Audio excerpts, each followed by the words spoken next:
بسم الله الرحمن الرحیم. السلام علیکم ګرانو زده کوونکو، ګلالیو، ماشومانو، د نن ورځې درس ته هم ښه راغلاست. نن به موږ تاسې د لامسې حس په باره کې یا د لمس کولو حس په باره کې وغږیږو. موږ تاسو په تیر درس کې د ذایقې حس په باره کې غږېدلي وو. نن به هم لامسې حس په باره کې وغږیږو. ستاسو د کتاب 11مه پاڼه ده او د دې درسونو 6مه برخه ده. زه صفي الله حکیمي یم، ستاسو د ساینس استاد او ستاسو په چوپړ کې یم. ښه، راځئ چې په تیر درس هم یو تکرار وکړو، صحیح ده، او وروسته به نوی درس شروع وکړو.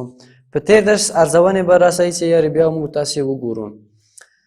ارزونه: زموږ ژوند به له ژبې پرته څنګه وي؟ له ژبې پرته به موږ تاسې غږېدلی ونه سو، موږ تاسې به بوی کول، د خوند حس کول به لاسه ورکړو، موږ تاسې به په خوندونو باندې نه پوهېږو او غږېدلی به هم نه سو. څو ډوله خوند یا ذایقه پېژنئ؟ موږ تاسې ژبه 4 ډول خوند یا ذایقه پېژندلی شي. کوم 4 ډولونه لري؟ ترخه، خواږه، تروه او ترش خوندونه موږ تاسې ژبه پېژندلی شي. د ژبې د ساتنې لاره کومه ده؟ د ژبې د ساتنې لپاره موږ تاسې باید ډېره هڅه وکړو چې موږ تاسې ژبه د غاښونو لاندې ونه چیچو.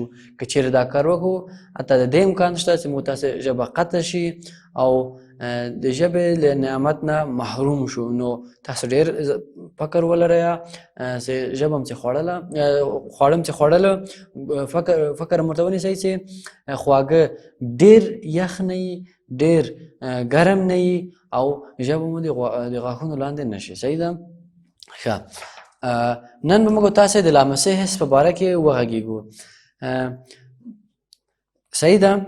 موږ تاسې څنګه کولی شو چې اجسام او مختلفو تودوخو حس کو، مختلفې تودوخې حس کو. نو مخکې له درسه چې شروع کوو، تاسې دو پوښتنو ته غوږ ونیسئ او که کولی شئ ځواب ورکئ، او که نه بیا ښه غوږ ورته ونیسئ. زه به دا سوالونه تاسې د درس په جریان کې تاسو ته حل کړم. ستاسې له نظره د بدن په کوم غړي د خپل شاوخوا شیان لمس کولی شو؟ ستاسې له نظره د بدن په کوم غړي د خپل شاوخوا شیان لمس کولی شو؟ موږ تاسې کولی شو د بدن شاوخوا شیان په لاس باندې حس کړو. صحیح ده؟ که چېرې ستاسې سترګې تړلې وي، آیا کولی شئ میوې او نور شیان د ګوتو په لمس کولو سره وپېژنئ؟ که مو سترګې اوس زه وتړم، یو تار یا ټوټه راواخلئ، خپلې سترګې پرې وتړئ، وروسته له هغه بیا تاسې راواخلئ، مڼه مخې ته کېږدئ، قلم مخې ته کېږدئ، کتاب مخې ته کېږدئ او د لاسونو په واسطه کوښښ وکړئ چې مثلا مڼه پیدا کړئ. آیا تاسې دا کار کولی شئ که نه؟ او دا کار تاسې کولی شئ. څنګه یې کولی شئ؟ راځئ چې اوس تاسو ته ووایم.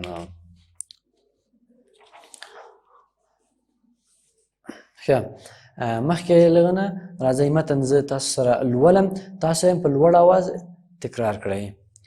د انسان د بدن باندنۍ سطحه د پوستکي په وسیله پوښل شوې.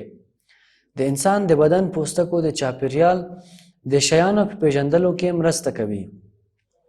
د بدن پوستکي په وسیله د شیانو نرموالی، سختوالی، تودوالی، سوړوالی، ښویوالی او زیږوالی حس کېږي او د تودوخې او سړښت اندازه د بدن د پوستکي په وسیله معلومیږي. د پورتنیو عواملو د تشخیص لپاره د ګوتو سرونه خورا ډېر حساس دي. موږ باید د خپل بدن پوستکي له سوځېدو، چاودېدو، څیرېدو او ټپي کېدو څخه وساتو او د جلدي ناروغیو د مخنیوي لپاره باید خپل بدن په مناسب وختونو کې پرېمینځو. ډېر ښه، نن به موږ تاسې د ذایقه حس، د لامسه حس په باره کې وغږېږو. ښه، موږ تاسې څه وویلې؟ د انسان بدن سطحه ټول پوستکي ده. د بدن سطحه دغه سطحه ټول پوستکی ده او دا پوستکی هر برخه کې، هر هغه برخه چې د انسان د خارجي بدن په پوست باندې پوښول سوې ده، دغه د عصبي حسګر حجرات لري.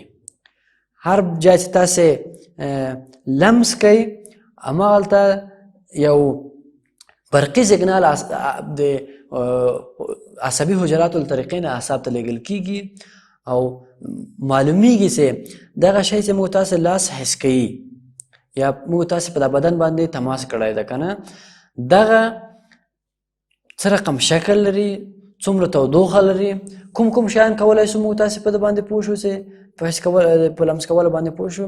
موږ تاسې د یو شي په نرموالي، دلته یې لیکو نرموالی، سختوالی،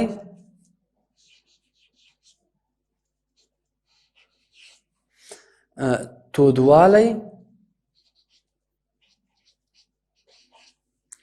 سوړوالی،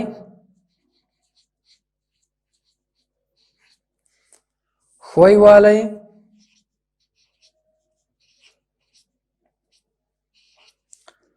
او زیږوالی. صحیح ده؟ موږ تاسې په دغو شیانو باندې پوهېدلی سو.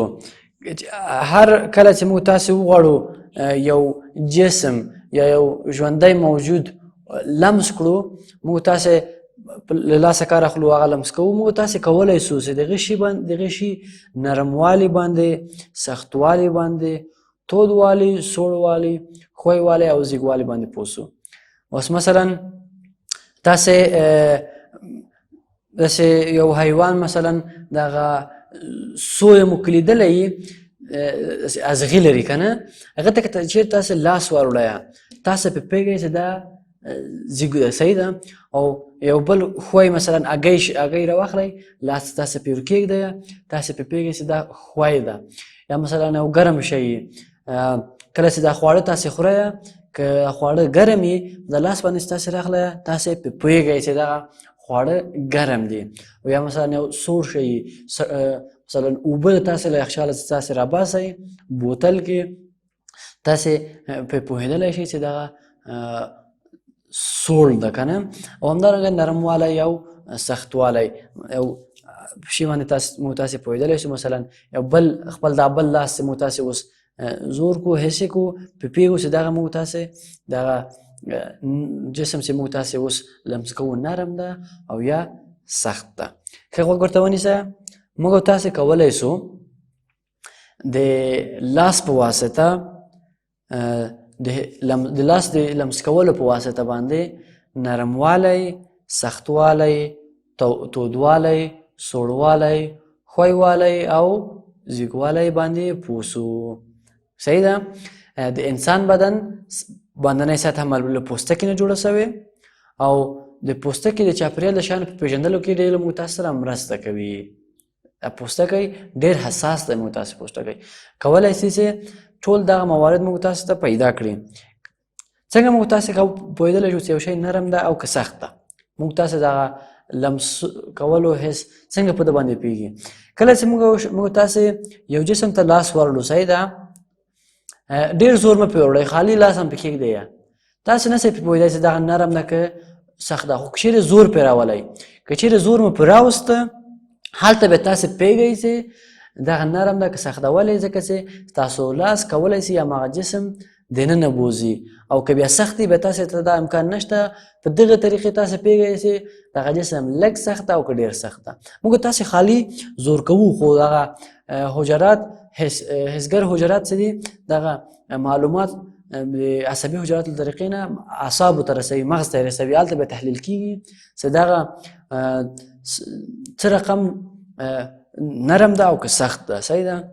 همدارنګه تودوالی او سوړوالی. کله چې تاسې یو جسم ته لاس وروړئ، په فزیک کې یا په لوړ درسونو کې تاسې به لولی چې حرارت په اصل کې د سطحي ذراتو حرکت ده. یو جسم چې تاسې وګورئ چې هغه ډېر ګرم وي، په اصل کې هغه ذرات چې دي پکې هغه ډېر تیز حرکت کوي، او په سوړ جسم کې هغه ذرات ډېر کرار وي. نو تاسې یو جسم ته تاسې لاس وروړئ که نه، تاسو په پوهېږئ چې دغه ګرم ده، تود ده او که سوړ ده. تاسو د لاس په واسطه باندې پوهېدلی شئ. همدارنګه د ښویوالي او زیږوالي باندې هم تاسو پوهېدلی شئ. که چیرې دغه ګوته مو مثلا په یو جسم باندې داسې وموښئ، تاسو ته معلومیږي چې دا ښوی ده او که زیږ ده.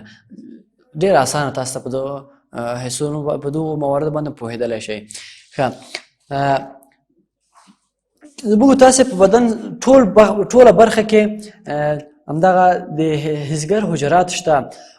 هسې کومه برخه د بدن نه ده پاتې چې هلته موږ تاسې حسګر حجرات ونه لرو، او د بدن هره برخه هر څومره وړه هم چې وي موږ تاسې کولی شو ډېر واړه بیروني شیان هم پرې لمس کړو. اوس مثلا تاسې دغه سړي ته وګورئ چې ازغي ته یې لاس ور وړی، د ازغي څوکه ډېره وړه ده، سخت ډېره زیاته وړه ده، خو بیا هم موږ تاسې د ګوتې په سر کې دومره واړه عصبي حسګر شته چې وکولی شي دغه ازغي باندې هم پوه شي.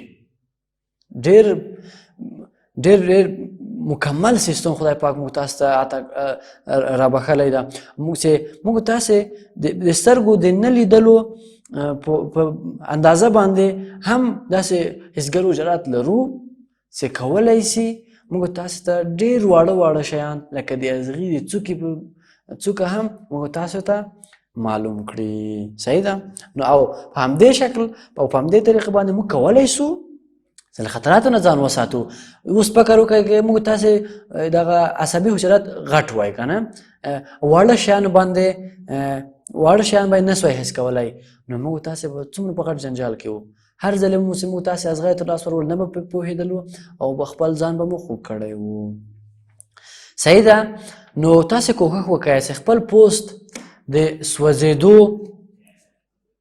چاودېدو، څیرېدو او ټپي کېدو نه ځان وساتئ، ځکه چې دا ډېر غټ نعمت ده. صحیح ده؟